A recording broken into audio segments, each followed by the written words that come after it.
Oh my goodness. Well, in all beginnings, you begin with birth.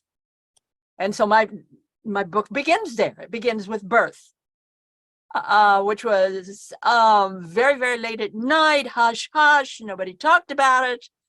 I was born in a private clinic near, maybe 3/4 of a mile from the bank of the Great Snake River Canyon.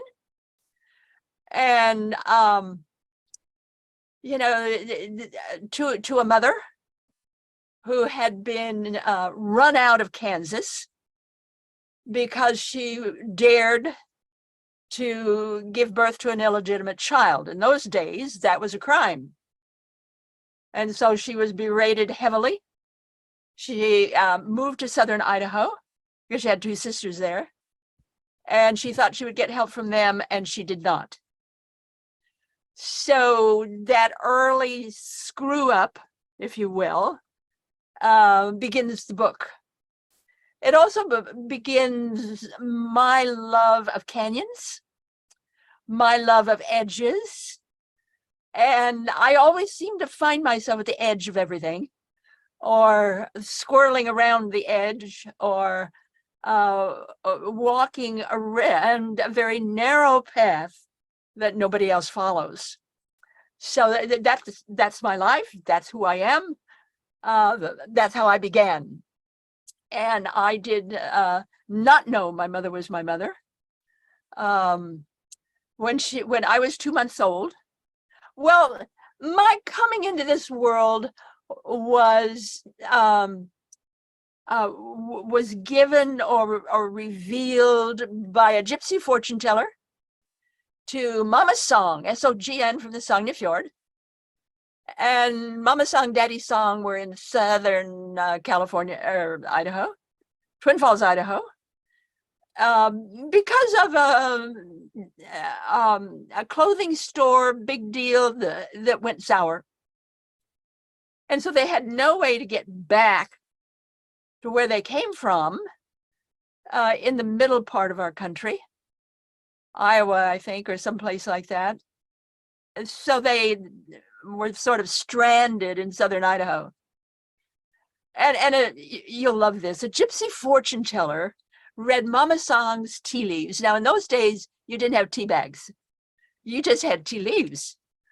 And so the gypsy fortune teller who lived nearby and liked to have tea in the afternoon, and so did Mama Song. She asked for Mama Song's cup, and she says, I see two things. The job that your husband wants and will stay at until he can work no more will just come to him. And the daughter that you have always prayed for will come in the middle of a rainstorm. Well, Daddy's Song, sure enough, when he was out pruning a hedge, one of the doctors at our the local veterinarian place just walked up to him out of the clear blue and said, would you like a job at our veterinary hospital? And Daddy Song said yes. And he worked there until he developed colon cancer and could work no more. And soon after that, Daddy Song was walking along in Twin Falls, Idaho. And in those days, you didn't have traffic lights. You had traffic posts, the posts on the side of the street. And it was raining. And he saw this woman with her arms wrapped around one of these posts crying. And he went over to her. She was my mother. And she explained the situation. And you didn't have motels and hotels then like you have now. And so she was renting a room from a woman, and the woman did not like children. And, I had a 2-month-old baby, and the lady was kicking her out. That means she would have to live on the street. She had no place to go. And Daddy Song, hearing this story, said, oh, well, that's no problem. We have a spare bedroom. my wife loves children. You can come and stay with us. And so that's how I wound up with the songs. My crib was in their bedroom, not my mother's. I grew up thinking they were my parents. I grew up thinking I was Norwegian. I mean, really, truly. We'd have raw fish for breakfast and all these wonderful Norwegian dishes. Um, and it was just great. I mean, this is the way it was for us, and it was just great. And it was great for me. Mama song, daddy song, never had dessert for dinner, ever, never, ever. Often you would have dessert for breakfast or maybe lunch, and that's it. So the Norwegian way of eating, and often raw fish. Yeah. Oh yes, the Norwegian way. And I stayed with them until I was about, oh, I guess maybe 5.5, almost 6. And I did not like my mother, even as a baby. There are photographs of me in her arms. I was screaming and yelling to get away, to get away, to get away. I did not like this woman, even as a babe. So there gives you kind of the basic plan of how things would go in our life. I went eventually to live with my mother and her first husband. She had 5 husbands. So, I had 5 fathers, 2 mothers, very, very different people. Had to act differently in each home. So I became one person for the songs and another person for my mother. It's sort of like a split personality kind of thing, sort of, only not quite that bad. But I finally wound up living with my mother and her first husband, and walk up across the street from where the songs lived, and then walk to school. And those were the days of World War II. It was the days of Hitler. It was the days of what I call Hitler's goose steppers. These, people parading, these men parading by. To me, they look like a goose stepper. So that's what I called them. I did not like Hitler. I thought he was terrible. And we had these big signs all over downtown Twin Falls, buy war bonds, Uncle Sam needs you, and showing these muscular women, working in the plants to help the troops, we're going to make things. So that was my general atmosphere, and kind of the world that I lived in was a world that was very upset. But for me, living with the songs, I always felt loved, very much, lots and lots of love, just lots of love. I never felt anything but real unconditional love from the songs. My mother just sort of waved as she would go by, going to work or maybe on a date or whatever. So to me, she was sort of like a non-entity. And when I finally was with her, living with her, going to the first grade, the walk to school. Now this is Twin Falls, Idaho. And so walking to school, which is a fair piece for me to do. Oh, I'm going to say maybe 6 blocks, but in those, a block then was like New York City block. I mean, the big blocks, they weren't little blocks. And so I'm walking to school, and to me, it was a walk of death. Because in those days, if anybody died in the war effort, the government sent that family a very large gold decal of a star that you put in your living room window to let everybody know someone in your family died in the war effort. So I'm walking to school every morning and here are all these gold stars. I don't know why Twin Falls had so many people die. I mean, we're a small town, but we did. And so this one morning, I'll never forget, I just stopped solid on my way to school because here was either 4 or 5 new gold stars overnight. I mean, just thunderstruck. And I just stood there and sobbed and sobbed and sobbed. I do not recall a single morning in all of first grade when I did not have to stop my shudders and my cries just to walk in the door of my schoolroom. Now, that was complicated by the fact that I was born with dyslexia and synesthesia. A lot of people, even today, don't know what synesthesia is. If you know anything about near-death work, then you know about synesthesia. It's an elaboration of the limbic system. Your sensory input can be very different. In my case, I could smell color, see music, and hear numbers. Now, to me, that was 100% real. But to everyone else, I was a liar. So in the first grade, I spent most of the first grade on a tall stool in front of the class, having to wear a tall conical hat that said dunce on it as an example of a bad child who told lies. So that's my first grade, is just being punished for being who I was. And at the end of the first grade,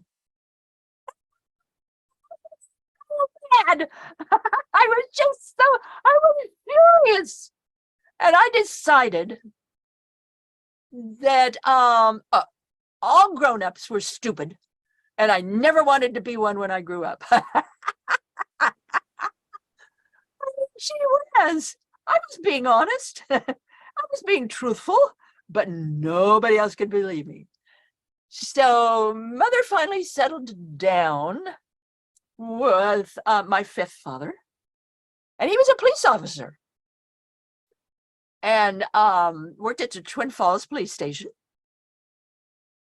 a number of years later. And if I was shopping around or late for school or late from school because of school, I would walk to the police station and wait for Dad's coffee break, and then he would take me home.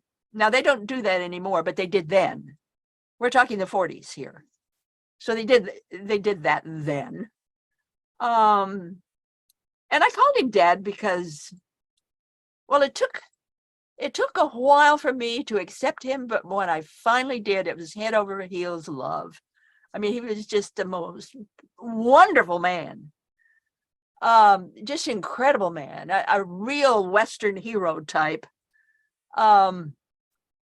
He just incredible human being. And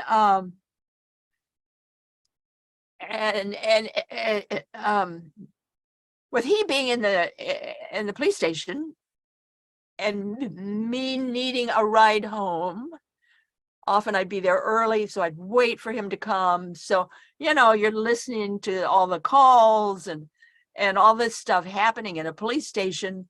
And down the hall over here on the left-hand side was the interrogation room. Now in those days, they had the old-fashioned keyhole. I mean, big. So a little kid like me could go over to the keyhole, look in, or hear what people are saying. And invariably, people would say, well, I just knew if I opened that door, something would happen. Or I just knew if I went with these people, there would be an accident, or. And my very logical brain would say, well, if you just knew, why did you do it? And so that just sort of lent to my theory that all adults are stupid. You know, they don't listen to their own self. So I just sort of grew up in that challenge mode. Um, and but this thing with my mother, I don't know really how to explain this without suggesting that you read the book to really understand what happened between my mother. But for some reason, my mother didn't like me either. So at least 3 times a week, maybe 4, she would cuss me out. Didn't matter what I did. She would scream at me and cuss me out. And this happened week after week, month after month, year after year. And you get to the point that, well, I hated the woman. I just got to the point where I hated her because I knew she wasn't telling the truth. And the one time that sort of cinched the deal was we had Life magazine then, a great big magazine with all kinds of pictures and stories. And this one particular time, the article was the world's best dressed and undressed men. So you had this big photo of a dressed man and a big photo of an undressed man. And I'd never seen an undressed man before. Just kind of, oh, he's got something I don't have.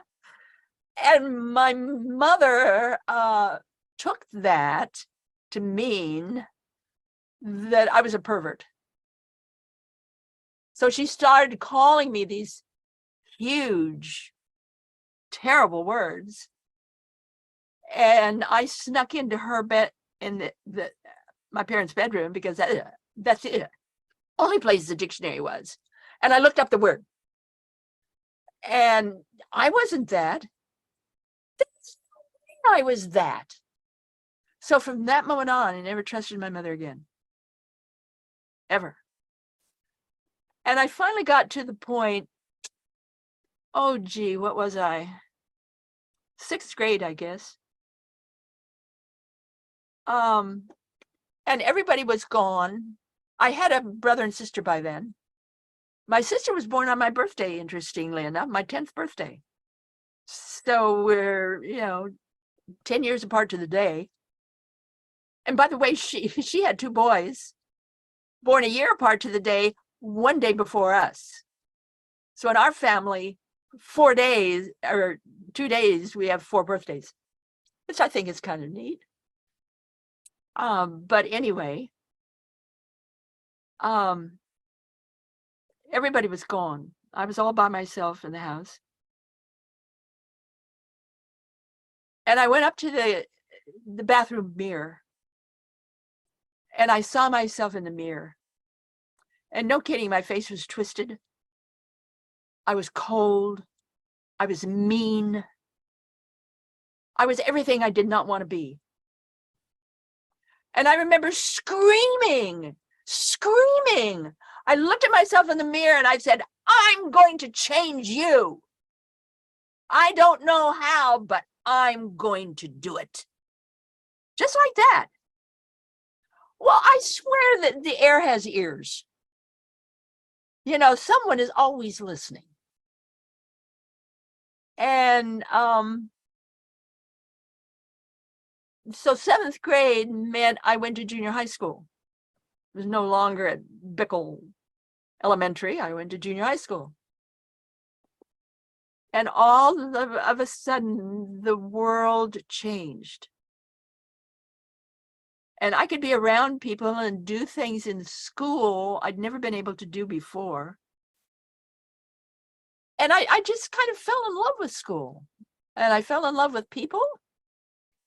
And I was the kind of kid that on April 1st, which is April Fool's Day in America, I would always plan some kind of elaborate kind of gizmo for my teacher.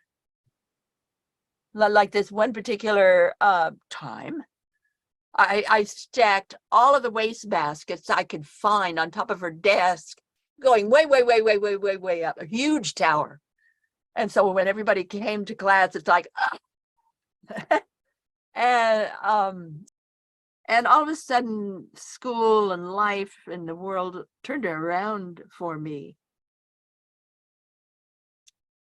And you might find this of interest. Our study hall then was sort of like a closet, small. And we go up to the study hall and study. And on the shelf there, the bookshelf, there were some books on the bookshelf. And I remember looking at the bookshelf and saying, someday I'm going to have a book on that bookshelf. So it's kind of a prerequisite for my life. But all kinds of things happened naturally. I finally graduated from high school. I missed the upper 10% by 1 point. So I told everybody I graduated in the upper 11% of my class, which is true. And I married on a ski slope. We that's how I met him. We fell for each other, literally, because I stopped or he was stopped to tie his boot, and I was trying to go down the hill, and I didn't know how to slow down, so I crashed right into him.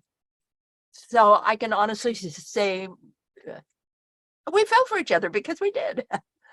Had 2 children. Later, the third came in. So the third children, we were farmers and all that kind of stuff.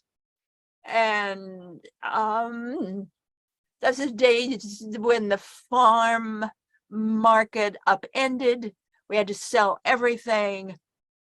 And I remember ever so clearly the 5 of us standing, watching all of our livelihood pass, and just realizing our world had ended. Fortunately, my former husband was a pilot, so he became Idaho's best sprayer of crops. You know, the planes would go down and it'd spray the crops and then come up on the other side, which is very, very dangerous. It's so dangerous, in fact, that we set a place for death on the dining room table. Always there was a chair, a plate, knives and forks and everything, and that's where death sat. And we did that so that our children could be more at ease around the subject. It worked on every child but one. She went the other way because of it, but the other 2, could accept that. I finally, at a time when I was just a secretary working really fast and speedy. I took a handwriting test, and the sheriff's deputy who was doing the handwriting test looked at my handwriting and said, "You're in the wrong job. You should be a writer." Lots of things happened after that. To the point that I became very interested in the metaphysical, the psychic, the phenomena, that kind of thing. And true to my nature, I wanted to find a way where the general public could learn about these things in a very practical and ordered and way. So I started Inner Forum, and that became, over the years, it ran 7 years. it became bigger and bigger and bigger and bigger. Easily over 3,000 people were trained. We did experiments. We did all kinds of things, laying on of hands, you name it. We got into it. That I went to the Attorney General's office. I think that's a state office, and took out papers, and Interforum became Idaho's first nonprofit metaphysical corporation. And I never had any problems with the church or anybody else, because before I started it, I went around all the major churches and told them what I was doing and what our goal was. And they were happy with that. They were at peace with that. So I never had any problem with, doomsayers kind of thing. And, it just got bigger and bigger and better. But my own life went the other way. My husband was hardly ever home. He finally walked out on us. And it was time to get a divorce. I decided at that time that I wanted to become a bank manager. I'd had it with this other stuff. I'd always give, helping others. Fantastic results. But it was time to do something that would help me and my family. So I decided to become a bank manager, and I was enrolled in classes for that. And there was a number of activities happened, men in the house meeting, a bunch of us meeting at our house on a Friday night, I think. And he'd flown up from California, was working a job in the area. He came and said he wanted to teach everybody how to steep tea with a special kind of tea bag. He never came. I went to bed because the next day I was to take my first test in the drafting class in the engineering department where I was. And I loved it. I loved being there. And so I went to bed after, I don't know what time in the morning he finally came knocking at our door. My oldest daughter heard him, brought him in, and then came to get me. And I could see his aura was just going bananas, had some kind of accident or something. And I said, well, look, we've got some empty beds in this house, empty bedrooms. Pick one and then, sleep it off, and you're gone the next day. And he agreed. So he went to bed in the bedroom, shut the door. I went to my bed in the bedroom, shut the door. And I'm a very heavy sleeper. So I was gone. And I don't know what time he came to my bed, crawled in and raped me. And I wanted to scream, but I didn't. I just laid there. And then he left. And that began a long series of problems, fears, activities, where I became pregnant. He panicked. And I miscarried 3 times. And each time I had a near-death experience. So we're talking January 2, 1977, January 4, 1977, and March 29, 1977. By then we'd moved to Boise, Idaho. So we were living in Boise at the time, up on the second bench that twirled around the city, or that was around the city.